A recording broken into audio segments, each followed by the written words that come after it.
সালামু আলা রাসূলিহিল কারীম ওয়া আলা আলিহি ওয়া আসহাবিহি ওয়া আহলি বাইতি আজমাইন, আম্মা বাদ। প্রিয় দেশবাসী, আসসালামু আলাইকুম ওয়া রাহমাতুল্লাহ। বিশ্ব মানচিত্রে স্বাধীন সার্বভৌম রাষ্ট্র হিসেবে বাংলাদেশের অভ্যুদয়ের 50 বর্ষপূর্তি সুযোগ পেয়ে আমি মহান আল্লাহ রাব্বুল আলামিনের দরবারে লাখো শুকরিয়া আদায় করছি। আমি আমার প্রিয় দেশবাসীকে প্রিয় সংগঠন বাংলাদেশ জামাতে ইসলামের পক্ষ থেকে আন্তরিক শুভেচ্ছা এবং মুবারকবাদ জ্ঞাপন করছি। স্বাধীনতার 50 বর্ষপূর্তি এই মুহূর্তে আমি গভীর শ্রদ্ধার সাথে স্মরণ করছি আমাদের মহান স্বাধীনতা সংগ্রামের সকল বীর শহীদ এবং সম্মানিত বীর মুক্তিযোদ্ধাদের, যাদের বীরত্ব, দেশপ্রেম ও আত্মত্যাগের বিনিময়ে আমরা প্রিয় জন্মভূমির স্বাধীনতা অর্জন করেছি। বিশেষভাবে শ্রদ্ধার সাথে স্মরণ করছি স্বাধীন বাংলাদেশের স্থপতি জনাব শেখ মুজিবুর রহমান, শহীদ প্রেসিডেন্ট জিয়াউর রহমান, মৌলানা আব্দুল হামিদ খান ভাসানী এবং মুক্তিযুদ্ধের সর্বাধিনায়ক জেনারেল এমএজি উসমানীকে। আমি শ্রদ্ধার সাথে স্মরণ করছি বাংলাদেশ জামাতে ইসলামের সাবেক আমির, ভাষা সৈনিক অধ্যাপক গুলাম আজম, সাবেক আমিরে জামাত ও সাবেক মন্ত্রী মৌলানা মতিউর রহমান নিজামী, জামাতের সাবেক সেক্রেটারি জেনারেল ও সাবেক মন্ত্রী আলী আহসান মোহাম্মদ মুজাহিদ, মোহাম্মদ কামারুজ্জামান, আব্দুল কাদের মোল্লা, মীর কাশেম আলীকে, যারা ন্যায় ও ইনসাফের ভিত্তিতে বাংলাদেশকে একটি ইসলামী কল্যাণ রাষ্ট্র হিসাবে গড়ে তোলার জন্য নিরলসভাবে আজীবন প্রচেষ্টা চালিয়ে গেছেন। মহান আল্লাহ রাব্বুল আলামিন তাদের শাহাদতকে কবুল করুন। সেই সাথে স্মরণ করছি শায়খুল হাদিস হজরত মৌলানা একেএম ইউসুফ ও 5 বারের নির্বাচিত সাবেক এমপি হজরত মৌলানা আব্দুস সুবহান সহ যারা দীর্ঘদিন সরকারি নির্যাতনের শিকার হয়ে কারাগারে ইন্তেকাল করেছেন। আমি আরও স্মরণ করছি অধ্যাপক একেএম নাজির আহমদকে, যিনি দীর্ঘদিন শারীরিক ও মানসিক নির্যাতনের শিকার হয়ে দুনিয়া থেকে বিদায় নিয়েছেন। আল্লাহ তাদেরকেও শহীদ হিসাবে কবুল করুন। আমি শ্রদ্ধার সাথে স্মরণ করছি বিশ্ববরেণ্য মুফাসসিরে কুরআন ও সাবেক এমপি হজরত মৌলানা দিলওয়ার হোসেন সাঈদীকে। স্মরণ করছি সহকারী সেক্রেটারি জেনারেল জনাব এটিএম আজহারুল ইসলামকে, যারা সরকারের প্রতিহিংসার শিকার হয়ে দীর্ঘ প্রায় 11 বছর যাবৎ কারাগারের অন্ধকার প্রকোষ্ঠে কঠিন জীবনযাপন করছেন। সারা দেশে জামাতে ইসলাম, ইসলামী ছাত্র শিবির সহ বিরোধী দলের হাজার হাজার নেতাকর্মীর বিরুদ্ধে মিথ্যা মামলা দায়ের করে মাসের পর মাস জেলখানায় আটকে রাখা হয়েছে। বহু সংখ্যক নেতাকর্মীকে ক্রসফায়ার দিয়ে হত্যা করা হয়েছে। স্বাধীনতার 50 বছর পূর্তিতে জামাতের শীর্ষ নেতৃবৃন্দ সহ বিরোধী দলের সকল নেতাকর্মীদের মুক্তি দেওয়ার জন্য আমি সংশ্লিষ্ট কর্তৃপক্ষের প্রতি আহ্বান জানাচ্ছি। প্রিয় দেশবাসী, মহান মুক্তিযুদ্ধের অন্যতম লক্ষ্য ছিল গণতন্ত্র, আইনের শাসন, মানবাধিকার, বাক স্বাধীনতা, বেঁচে থাকার অধিকার এবং অর্থনৈতিক মুক্তি। জনগণের প্রত্যাশা ছিল তারা তাদের মৌলিক অধিকারের নিশ্চয়তা পাবে, নিজের পছন্দ অনুযায়ী ভোটাধিকার প্রয়োগ করবে, ইজ্জত এবং সম্মান নিয়ে বেঁচে থাকার গ্যারান্টি পাবে, সভা সমাবেশ, চলাফেরা ও কথা বলার অধিকার পাবে। দুঃখের বিষয়, আমরা সব কিছুই আজ হারাতে বসেছি। গেল 50 বছরে বাংলাদেশ যা কিছু অর্জন করেছে আমি তা সংক্ষেপে আপনাদের সামনে তুলে ধরছি। একথা অনস্বীকার্য যে বিগত 50 বছরে বাংলাদেশ অনেক কিছু অর্জন করেছে। আমরা পেয়েছি একটি স্বাধীন রাষ্ট্র, একটি মূল্যবান পতাকা। আমাদের সেনাবাহিনী, বিজিবি, পুলিশ বাহিনী সারা বিশ্বে দেশের সুনাম এবং মর্যাদা প্রতিষ্ঠিত করেছে। জনগণের অক্লান্ত পরিশ্রম ও প্রচেষ্টায় শিল্প, ব্যবসা, বাণিজ্য, ব্যাংক, বিমা, অর্থনীতি কর্মকাণ্ডে সমৃদ্ধি অর্জিত হয়েছে। প্রবাসীদের পাঠানো অর্থ দেশের অর্থনীতিতে ব্যাপক গতি সঞ্চার করেছে। মালিক ও শ্রমিকদের অক্লান্ত পরিশ্রমে গার্মেন্টস শিল্প অর্থনীতির প্রধান উৎসে পরিণত হয়েছে। কৃষি এবং গ্রামীণ অর্থনীতির উন্নয়ন দেশের অর্থনীতিতে গতি সঞ্চার করেছে। সম্মানিত দেশবাসী, এত কিছু সত্ত্বেও আমরা বেশ কিছু ঝুঁকিপূর্ণ অবস্থানে এসে দাঁড়িয়েছি। রাজনৈতিক অধিকারের অনিশ্চয়তা। উল্লেখিত অর্জনগুলোর পাশাপাশি 50 বর্ষপূর্তির শুভলগ্নে আমরা আমাদের অবস্থানের নির্মোহ বিশ্লেষণ করলে দেখতে পাই অর্ধ শতাব্দীর দীর্ঘ রাজনৈতিক পথ পরিক্রমায় বাংলাদেশ একটি অধিকার হারা জাতিতে পরিণত হয়েছে। রাষ্ট্রের প্রতিটি নাগরিকের জীবনের নিরাপত্তা নিশ্চিত করার দায়িত্ব সরকারের। বর্তমান সরকার সে দায়িত্ব পালনে সম্পূর্ণ ব্যর্থ হয়েছে। স্বাধীনভাবে মত প্রকাশের সুযোগ নেই। মিছিল সমাবেশ সহ সকল রাজনৈতিক কর্মসূচি কার্যত নিষিদ্ধ। নির্বাচন ব্যবস্থা ধ্বংস। আজ বাংলাদেশে নির্বাচনের কোনো পরিবেশ নেই। নির্বাচন ব্যবস্থাকে ধ্বংস করে দেওয়া হয়েছে। নির্বাচনের প্রতি মানুষের আর কোনো আগ্রহ নেই। গণতন্ত্রের জন্য এটি অত্যন্ত অশনি সংকেত। বিভেদ এবং অনৈক্য। বিগত 50 বছরেও জাতীয় ঐক্য গড়ে ওঠেনি। প্রতিহিংসা, ঈর্ষা, পরস্পরকে দোষারোপ, নির্মূল, উৎখাত ও উচ্ছেদের রাজনীতি জাতিকে বিভক্ত করে রেখেছে। শিক্ষা। বিগত 50 বছরেও জাতীয় আদর্শ ও আপামর জনগণের বিশ্বাস এবং চেতনার ভিত্তিতে কোনো শিক্ষা ব্যবস্থা গড়ে ওঠেনি। প্রাথমিক ও মাধ্যমিক শিক্ষা ব্যবস্থায় ধর্মীয় নৈতিক শিক্ষার পরিবর্তে আদর্শহীন শিক্ষা প্রদান করা হচ্ছে। ফলে আমাদের ভবিষ্যৎ প্রজন্ম জীবনের উষালগ্নেই নৈতিকতাবোধ অর্জনের সুযোগ থেকে বঞ্চিত হচ্ছে। দেশের বিশ্ববিদ্যালয়গুলোকে রাজনৈতিক ক্যাডার বাহিনীর বিচরণ ক্ষেত্র বানানো হয়েছে। শিক্ষা গবেষণার পরিবর্তে বিশ্ববিদ্যালয়গুলো আজ সরকারি দলের ক্যাডারদের টর্চার সেলে পরিণত হয়েছে।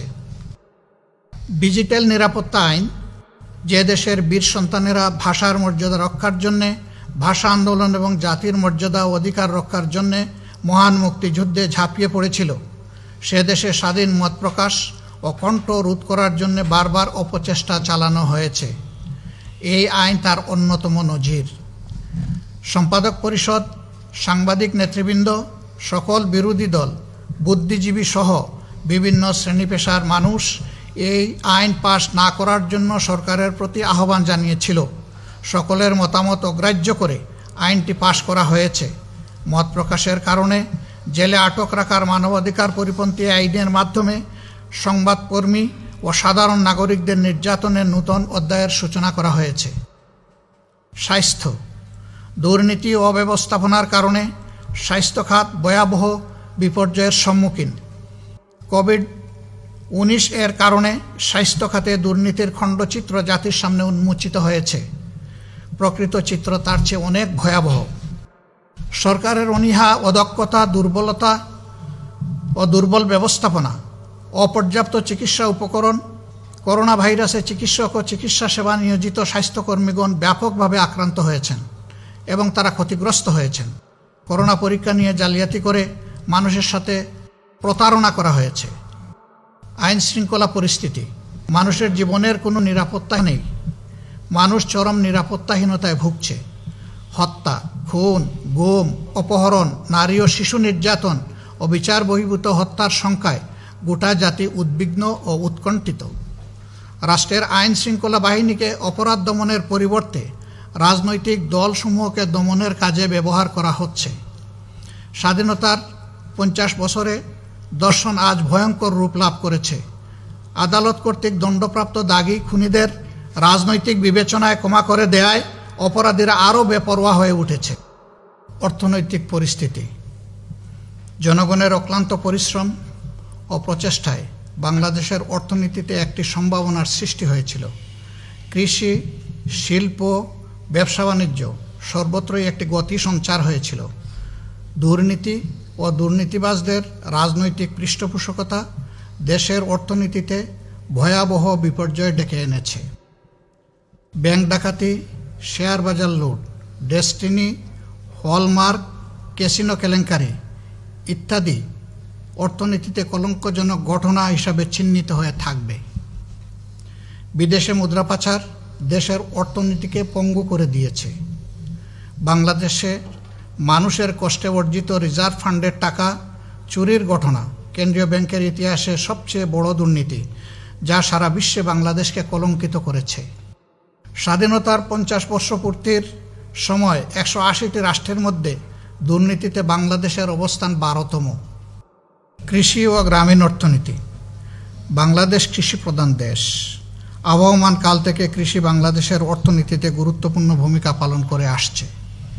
বাংলাদেশের পাটকে একসময় সোনালী আঁশ বলা হতো। পাট রপ্তানি করে বাংলাদেশ প্রচুর বৈদেশিক মুদ্রা অর্জন করত। সরকারি অবহেলা, অব্যবস্থাপনা ও দুর্নীতির ফলে সেই পাট শিল্প আজ ধ্বংসের দ্বার প্রান্তে। একে একে বন্ধ করে দেওয়া হয়েছে রাষ্ট্রায়ত্ত সকল পাটকল ও চিনিকল। বিচারাঙ্গন, গোটা বিচারাঙ্গনের অবস্থা অত্যন্ত নাজুক। সরকার তার ইচ্ছামতো আদালতকে ব্যবহার করতে চাচ্ছে। তার ব্যতিক্রম হলেই সরকারের রোষানলে পড়তে হচ্ছে বিচারকদেরকেও। নিম্ন আদালতগুলো আজ সরকারের আজ্ঞাবহ প্রতিষ্ঠানে পরিণত হয়েছে। বিনা বিচারে দিনের পর দিন কারাগারে বন্দি জীবনযাপন করছেন অনেক নিরীহ মানুষ। রাজনৈতিক বিষয়সমূহ আদালতে টেনে নিয়ে বিচারাঙ্গনকে বিতর্কিত ও প্রশ্নবিদ্ধ করা হয়েছে। স্বাধীন বিচার ব্যবস্থার কথা বলা হলেও বাস্তব চিত্র তার পুরোই উল্টা। অপসংস্কৃতির সয়লাভ। সংস্কৃতির নামে বিদেশি অপসংস্কৃতিকে জোরপূর্বক জাতির ঘাড়ে চাপানো হচ্ছে। বিদেশি সংস্কৃতি আমাদের যুব সমাজের চরিত্রকে ধ্বংস করে দিচ্ছে। সীমান্ত হত্যা। ভারত আমাদের প্রতিবেশী রাষ্ট্র। প্রতিবেশী রাষ্ট্র হিসেবে বাংলাদেশের সাথে বন্ধুত্বপূর্ণ সম্পর্ক বজায় থাকাটা ছিল স্বাভাবিক। বিগত 50 বছরে ভারতের সাথে গুরুত্বপূর্ণ অনেক ইস্যুরই কোনো সমাধান হয়নি। ভারতীয় সীমান্তে প্রতিনিয়ত বাংলাদেশিদেরকে হত্যা করা হচ্ছে। জামাতে ইসলামের ভূমিকা। প্রিয় দেশবাসী, ভাই ও বোনেরা, আমাদের প্রিয় জন্মভূমি অপার সম্ভাবনার একটি দেশ। জামাতে ইসলামী এ দেশকে ন্যায় ও ইনসাফের ভিত্তিতে কোধা দারিদ্র্যমুক্ত একটি উন্নত সমৃদ্ধ ইসলামিক কল্যাণ রাষ্ট্র হিসেবে গড়ে তুলতে চায়। এ লক্ষ্যেই জামাতে ইসলামী কাজ করে যাচ্ছে। দেশের প্রতিটি ন্যায়সঙ্গত আন্দোলন, আইনের শাসন, ন্যায় বিচার ও মানবাধিকার প্রতিষ্ঠায়, সর্বোপরি জনগণের ভোটের অধিকার প্রতিষ্ঠায় নিয়মতান্ত্রিকভাবে ভূমিকা রেখে চলেছে। অবাধ নির্বাচনের লক্ষ্যে কেয়ারটেকার সরকার ব্যবস্থা। বাংলাদেশের বিদ্যমান নির্বাচন ব্যবস্থা সংস্কার করে অবাধ নির্বাচন নিশ্চিত করার জন্য সর্বপ্রথম জামাতে ইসলামী 1980 সালের মাঝামাঝি সময় কেয়ারটেকার সরকার ব্যবস্থার প্রস্তাব জাতির সামনে উপস্থাপন করে। কেয়ারটেকার সরকারের অধীনে 1991, 1996, 2001 সালে জাতীয় সংসদ নির্বাচন অনুষ্ঠিত হয়। ক্ষমতা দীর্ঘায়িত করার জন্যে 2011 সালে সরকার জনগণের মতামতকে অগ্রাহ্য করে কেয়ারটেকার সরকার ব্যবস্থা বাতিল করে দেয়। মূলত এখান থেকেই নির্বাচন ব্যবস্থা ধ্বংসের কার্যক্রম শুরু হয়। জামাতে ইসলামী মনে করে শান্তিপূর্ণ উপায়ে ক্ষমতা হস্তান্তরের একমাত্র পথ হচ্ছে নির্বাচন। জামাতে ইসলামী মনে করে সত্যিকার গণতান্ত্রিক পরিবেশ নিশ্চিত করতে হলে সুষ্ঠু, নিরপেক্ষ ও অবাধ নির্বাচন নিশ্চিত করতে হবে। এর জন্য প্রয়োজন নির্বাচনকালীন নির্দলীয় সরকার এবং নিরপেক্ষ নির্বাচন কমিশন। মন্ত্রণালয় পরিচালনা। 2001 থেকে 2006 মেয়াদে জামাতে ইসলামীর আমির মৌলানা মতিউর রহমান নিজামী প্রথম 2 বছর কৃষি ও পরবর্তী 3 বছর শিল্প মন্ত্রণালয়ের মন্ত্রী হিসাবে দায়িত্ব পালন করেন। জামাতে ইসলামের সেক্রেটারি জেনারেল জনাব আলী আহসান মোহাম্মদ মুজাহিদ সমাজ কল্যাণ মন্ত্রণালয়ের দায়িত্ব পালন করেন। সততা, দক্ষতা, স্বচ্ছতার সাথে মন্ত্রণালয় পরিচালনা করে তারা বাংলাদেশে এক অনন্য ইতিহাস সৃষ্টি করেন। বিচার ব্যবস্থায় সংস্কার। জামাতে ইসলামী স্বাধীন বিচার ব্যবস্থা প্রতিষ্ঠার লক্ষ্যে সূচনা লগ্ন থেকেই আন্দোলন করে যাচ্ছে। আইন অঙ্গনে ন্যায়, ইনসাফ ও মানবাধিকার এবং বিচারের সুষ্ঠু পরিবেশ প্রতিষ্ঠার জন্য জামাতে ইসলামী গঠনমূলক ভূমিকা পালন করে আসছে। স্বাস্থ্যসেবা। জামাতে ইসলামী দেশের চিকিৎসা ব্যবস্থার উন্নয়নে ইতিবাচক ভূমিকা পালন করে চলছে। সারা দেশে জামাতে ইসলামী স্বাস্থ্যসেবায় ব্যাপক ভূমিকা পালন করছে। সর্বোচ্চ সামর্থ্য দিয়ে করোনা ভাইরাসে আক্রান্তদের পাশে দাঁড়িয়েছে জামাত। দুর্যোগ ব্যবস্থাপনা। জামাতে ইসলামী 1988 সালের ভয়াবহ বন্যা, 1991 সালের জলোচ্ছ্বাস, টর্নেডো, সাইক্লোন, সিডর, আমফান সহ প্রতিটি প্রাকৃতিক দুর্যোগের সময় মানুষের পাশে দাঁড়িয়েছে। বন্যা ও মঙ্গা কবলিত এলাকায় জামাতে ইসলামী সাধ্যমতো তান তৎপরতা চালিয়েছে। বিভিন্ন দুর্ঘটনায় নিহত, আহত, অগ্নিসংযোগে ক্ষতিগ্রস্ত, নৌকাডুবি সহ নানা দুর্ঘটনায় ক্ষতিগ্রস্ত ব্যক্তি ও পরিবারের পুনর্বাসনে জামাতে ইসলামী সাধ্যমতো চেষ্টা চালিয়ে যাচ্ছে। সামাজিক কার্যক্রম। অসহায় দরিদ্র মানুষের আর্থিক সহায়তা, বেকার যুবকদের কর্মসংস্থান, শিক্ষা উপকরণ বিতরণ, বিয়ে শাদী, পরিষ্কার পরিচ্ছন্নতা অভিযান, মশক নিধন অভিযান, রোগীর পরিচর্যা, চিকিৎসা সহায়তা প্রদান, স্বেচ্ছায় রক্তদান কর্মসূচি, ফ্রি মেডিকেল ক্যাম্প, ভ্রাম্যমাণ স্কুল, মক্তব, টেকনিক্যাল সেবা, বৃক্ষরোপণ, দুর্যোগকালীন সহায়তা প্রদান, ত্রাণ বিতরণ, মাতৃত্বকালীন সেবা প্রদান, বেকারদের কর্মসংস্থান ইত্যাদি বিভিন্ন রকম সামাজিক কর্মকাণ্ডে জামাতে ইসলামী ভূমিকা পালন করে যাচ্ছে। ইসলামী রাজনীতির বিকাশ। বাংলাদেশের অনিশ্চিত রাজনৈতিক পরিস্থিতিতে জামাতে ইসলামী আদর্শভিত্তিক রাজনীতির সূচনা করেছে। জামাতে ইসলামীর রাজনৈতিক তৎপরতায় দেশের আলেম ওলামা, ইসলামী ব্যক্তিবর্গ ইসলামের রাজনীতির গুরুত্ব উপলব্ধি করছেন। ইসলামকে জীবন ব্যবস্থা হিসেবে প্রতিষ্ঠার আন্দোলনে জামাতে ইসলামীর ভূমিকা দেশবাসীর মনে আশার সঞ্চার করেছে। লক্ষ্য বাস্তবায়নে জামাতে ইসলামী আদর্শ ও দেশপ্রেমিক নেতৃত্ব তৈরি করছে। ইসলামী ও জাতীয় ঐক্য। জামাতে ইসলামী দেশের দেশপ্রেমিক ও সকল ইসলামী দলসমূহ, সর্বজন শ্রদ্ধেয় আলেম উলামা, ইসলামী চিন্তাবিদ, লেখক, গবেষক, ওয়াইজিন, মুফাসসিরিন, মসজিদের ইমাম ও খতিব সহ সকল শ্রেণী পেশার মানুষকে নিয়ে ইসলামী মূল্যবোধের ভিত্তিতে জাতীয় ঐক্য গড়ে তোলার নিরলস প্রচেষ্টা চালিয়ে যাচ্ছে। যুব সমাজের চরিত্র গঠন। যুবকরাই একটি দেশের চালিকা শক্তি। আমাদের দেশের যুব সমাজকে অন্যায়, অশ্লীলতা, নগ্নতা, অপসংস্কৃতির সয়লাব, মাদকের ছুবল থেকে উদ্ধার ও রক্ষার জন্যে জনসচেতনতা সৃষ্টিসহ সংশোধনীমূলক বিভিন্ন পদক্ষেপ গ্রহণ করছে জামাতে ইসলামী। জামাতে ইসলামী যুব সমাজের চরিত্র গঠন ও নৈতিক প্রশিক্ষণের কার্যকরী ভূমিকা পালন করেছে এবং করছে। স্বাধীনতা সার্বভৌমত্ব রক্ষায় জামাতে ইসলামী দেশের স্বাধীনতা সার্বভৌমত্ব রক্ষায় বলিষ্ঠ ভূমিকা পালন করছে। জামাতে ইসলামী কর্মীগণ স্বাধীনতা সার্বভৌমত্ব রক্ষায় যে কোনো ত্যাগ স্বীকারে প্রস্তুত। আন্তর্জাতিক অঙ্গনে জামাতে ইসলামী বিশ্বের বিভিন্ন দেশ, ইসলামী সংগঠন, ইসলামী ব্যক্তিত্ব, সরকার এবং বিভিন্ন মানবাধিকার সংস্থার সাথে যোগাযোগ ও সমন্বয় সাধন করে গুরুত্বপূর্ণ ভূমিকা পালন করে চলছে। দেশে দেশে নির্যাতনের বিরুদ্ধে রাজপথে প্রতিবাদ জানিয়ে আসছে। বিশেষ করে কাশ্মীর, ফিলিস্তিনে মুসলিম গণহত্যা, আফগানিস্তানে বিদেশি আগ্রাসন, বসনিয়া চেচনিয়া মুসলিম নির্যাতন, আলজেরিয়ায় গণহত্যা, আসামে মুসলিম নির্যাতন, ঐতিহাসিক বাবরি মসজিদ ধ্বংস, বার্মায় মুসলিম হত্যা, চীনের উইগর মুসলিম নির্যাতন সহ বিশ্বের প্রতিটি ঘটনায় জামাতে ইসলামী তার অবস্থান থেকে ভূমিকা পালন করছে।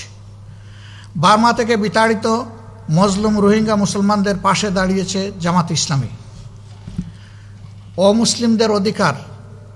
জামাতে ইসলামী অমুসলিমদের ধর্মীয় নাগরিক অধিকারের প্রতি গভীর শ্রদ্ধাশীল এবং তাদের অধিকার রক্ষায় সোচ্চার ভূমিকা পালন করে আসছে। অমুসলিমদের উপাসনালয় ও ভিন্ন ধর্মাবলম্বীদের বাড়িঘরে যাতে নিরাপদ থাকে সেই জন্য জামাতে ইসলামীর কর্মীগণ দেশের বিভিন্ন স্থানে বিশেষ বিশেষ সময়ে পাহারাদারের ভূমিকা পালন করেছেন। সন্ত্রাস ও জঙ্গিবাদের বিরুদ্ধে জামাতে ইসলামীর সূচনালগ্ন থেকেই সকল প্রকার সন্ত্রাস, নৈরাজ্য ও জঙ্গিবাদের বিরুদ্ধে ভূমিকা পালন করে আসছে। দেশ ও মানুষের কল্যাণে জামাতে ইসলামীর গঠনমূলক তৎপরতা আগামী দিনেও অব্যাহত থাকবে ইনশাআল্লাহ। সম্মানিত দেশবাসী, জামাতে ইসলামী তার প্রতিষ্ঠালগ্ন থেকে নিয়মতান্ত্রিক ও গণতান্ত্রিক পন্থায় সংগঠন পরিচালনা ও গণমানুষের কল্যাণে রাজনীতি করে আসছে। বাংলাদেশ সাম্প্রদায়িক সম্প্রীতির দেশ। এ দেশে মুসলিম, হিন্দু, খ্রিস্টান, বৌদ্ধ ও সকল ধর্ম সম্প্রদায়ের মানুষ যুগ যুগ ধরে শান্তিপূর্ণভাবে সহাবস্থান করে আসছে। জামাতে ইসলামী জনগণের ন্যায় ও যুক্তিসঙ্গত অধিকার প্রতিষ্ঠায় বদ্ধপরিকর। সীমাহীন জুলুম নির্যাতন, ত্যাগ কুরবানির বিনিময়ে বাংলাদেশ জামাতে ইসলামী বর্তমান পর্যায়ে উপনীত হয়েছে। শহীদদের চূড়ান্ত কুরবানি, জেল, জুলুম, নির্যাতন এ আন্দোলনকে মজবুত ও বেগবান করছে। প্রিয় দেশবাসী, ভাই ও বোনেরা, বাংলাদেশ আমাদের সকলের। এদেশের যেসব সমস্যা বিরাজমান সেগুলোর সমাধান সকলে মিলে করতে হবে। এদেশের স্বাধীনতা সার্বভৌমত্ব রক্ষা আমাদের সকলের দায়িত্ব। স্বাধীনতার 50 বছর পূর্তিতে আমাদের শপথ হবে বিভেদ নয়, ঐক্যের মাধ্যমে দেশকে গড়ে তুলতে হবে। বাংলাদেশ জামাতে ইসলামী দেশের স্বাধীনতা, সার্বভৌমত্ব রক্ষা এবং অধিকার আদায়ের সংগ্রামে জুলুম নির্যাতনের শিকার হওয়া সত্ত্বেও শত প্রতিকূলতা ও প্রতিবন্ধকতা মোকাবেলা করে রাজপথে প্রতিবাদ মুখর থেকেছে। আগামী দিনেও সবাইকে সাথে নিয়ে জামাতে ইসলামী দেশ গড়ার রাজনীতি অব্যাহত রাখবে ইনশাআল্লাহ। তাই ক্ষমতাসীন মহল সহ সকল রাজনৈতিক দল ও মহলের প্রতি আমাদের আহ্বান, আসুন স্বাধীনতার 50 বছর পূর্তির ও ঐতিহাসিক মুহূর্তে দেশের বৃহত্তর কল্যাণে জাতীয় স্বার্থকে প্রাধান্য দিয়ে সুস্থ ও গঠনমূলক রাজনীতির চর্চা করি। হিংসা, বিদ্বেষ, হানাহানি ভুলে গিয়ে দেশের আলেম ওলামা, শিক্ষক, সাংবাদিক, গবেষক, লেখক, বুদ্ধিজীবী, ছাত্র, যুব সমাজ, শ্রমিক জনতা, কৃষক ও সকল শ্রেণী পেশার মানুষসহ সর্বস্তরের জনগণ ঐক্যবদ্ধ হই। সুখী, সমৃদ্ধশালী, ইনসাফপূর্ণ বাংলাদেশ গঠনে হাতে হাত ধরে এগিয়ে যাই। মহান আল্লাহ আমাদের সহায় হন, আমিন। সম্মানিত দেশবাসী, আমরা স্বাধীনতার 50 বর্ষ পূর্তি উপলক্ষে বাংলাদেশ জামাতে ইসলামীর পক্ষ থেকে অধস্তন সকল শাখার জন্য নিম্নলিখিত কর্মসূচি ঘোষণা করছি। সংগঠনের সর্বস্তরে তৃণমূল পর্যায়ে মিছিল এবং র্যালি, 50 বছরের প্রত্যাশা ও প্রাপ্তি এবং দেশ গঠনে জামাতের ভূমিকা আলোচনা ও সেমিনারের মাধ্যমে জনগণের সামনে তুলে ধরা, স্মারক ও বুকলেট প্রকাশ করা, বীর মুক্তিযোদ্ধাদেরকে উপহার প্রদান এবং অসচ্ছল বীর মুক্তিযোদ্ধাদের গৃহ সংস্কার ও নির্মাণে সহযোগিতা প্রদান, অসচ্ছল বীর মুক্তিযোদ্ধাদের সহায়তা, সন্তানদের শিক্ষা উপকরণ প্রদান, মেধাবী ছাত্রছাত্রীদের সহায়তা, রোগীর সেবা, করোনায় মৃত্যুবরণকারীদের পরিবারকে আর্থিক সহায়তা, কন্যা দায়গ্রস্তদের বিয়ের ব্যবস্থা করা ও আত্মকর্মসংস্থানে সহযোগিতা প্রদান করা, অসহায় এতিম, পথ শিশু ও দরিদ্রদের মাঝে খাবার বিতরণ, ফ্রি মেডিকেল ক্যাম্প ও রক্তদান কর্মসূচি পালন করা, বছরব্যাপী রচনা, কেরাত, আজান, হাম, নাত ও দেশাত্মবোধক গান ইত্যাদি বিষয়ে প্রতিযোগিতার আয়োজন করা, ছাত্র, যুবক, শ্রমিক ও সাংস্কৃতিক বিভাগের মাধ্যমে খেলাধুলা, বিভিন্ন প্রতিযোগিতা ও সাংস্কৃতিক অনুষ্ঠানের আয়োজন করা এবং এর মাধ্যমে সুস্থ সংস্কৃতি তুলে ধরা। দেশের স্বাধীনতার জন্য যারা নিঃশর্তভাবে সংগ্রাম করেছেন, জীবন দিয়েছেন, ত্যাগ স্বীকার করেছেন, তাদের জন্য এবং প্রিয় জন্মভূমি বাংলাদেশের স্বাধীনতা, সার্বভৌমত্ব হেফাজতের জন্য পরম করুণাময় আল্লাহ তাআলার দরবারে দোয়া করা। বাংলাদেশ জামাতে ইসলামীর সকল স্তরের সংগঠন সমূহকে উক্ত কর্মসূচি সুষ্ঠুভাবে পালন করার জন্য আহ্বান জানাচ্ছি। সেই সাথে কর্মসূচি বাস্তবায়নে আমরা সম্মানিত দেশবাসীর সহযোগিতা প্রত্যাশা করছি। আল্লাহ হাফিজ। বাংলাদেশ জিন্দাবাদ। বাংলাদেশ জামাতে ইসলামী জিন্দাবাদ। এই দেশের জন্য যদি করতে হয় আমার জীবন দান, তবু দেব না লুটাতে ধুলায় আমার দেশের সম্মান, তবু দেব না লুটাতে ধুলায় আমার দেশের সম্মান।